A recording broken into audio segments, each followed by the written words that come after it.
Some discoveries, like X-rays, seem to come out of the blue, while others, like our next great discovery, develop over time, with one scientist contributing to the work of another. Vienna, 1846. A city of beauty and culture. But at Vienna General Hospital, there was the specter of death. Many of the women who came here to give birth were dying. The cause? Childbed fever, an infection of the uterus.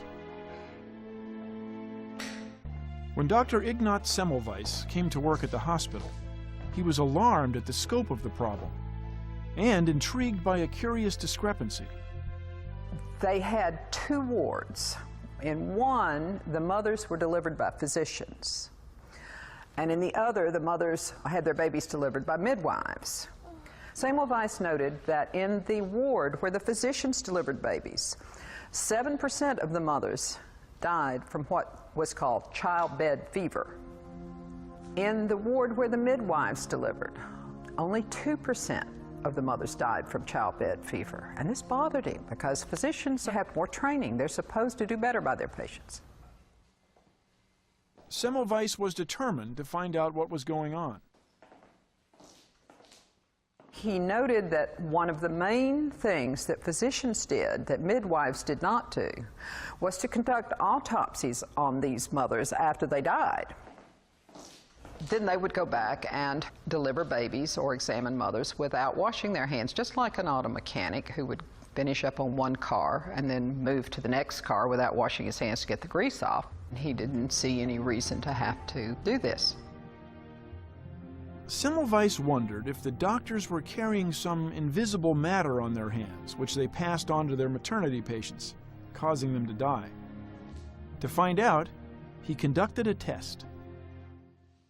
He decided that he would have the student physicians under his control wash their hands in a chlorine solution. And suddenly, the percentage of maternal deaths dropped to 1%. That's lower than the midwives. With this demonstration, Semmelweis realized that infectious disease, in this case childbed fever, has a single cause. If you eliminate the source of the infection, the disease does not occur. But in 1846, no one had made the connection between bacteria and infections. As a result, Semmelweis's idea was ignored. It would take 10 more years before another scientist would turn his attention to germs. His name? Louis Pasteur. Pasteur had lost 3 of his 5 children to typhoid fever, which perhaps explains why he was determined to find the cause of infectious diseases. It was Pasteur's work on behalf of the beer and wine industry that put him on the right track. Pasteur was trying to find out what was spoiling so much of the country's wine production. He discovered that the spoiled wine was contaminated by microorganisms, germs, and the germs were causing the wine to sour. But with a simple heat treatment, he showed that the germs could be killed off and the wine saved. The pasteurization process was born.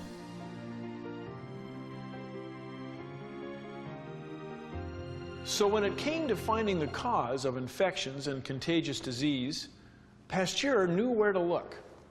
Germs, he said, cause specific diseases, and he proved it through a series of experiments and demonstrations that led to his great discovery, germ theory.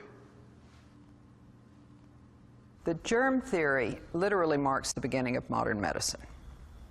The germ theory has one central idea, that one microorganism causes one disease in everybody.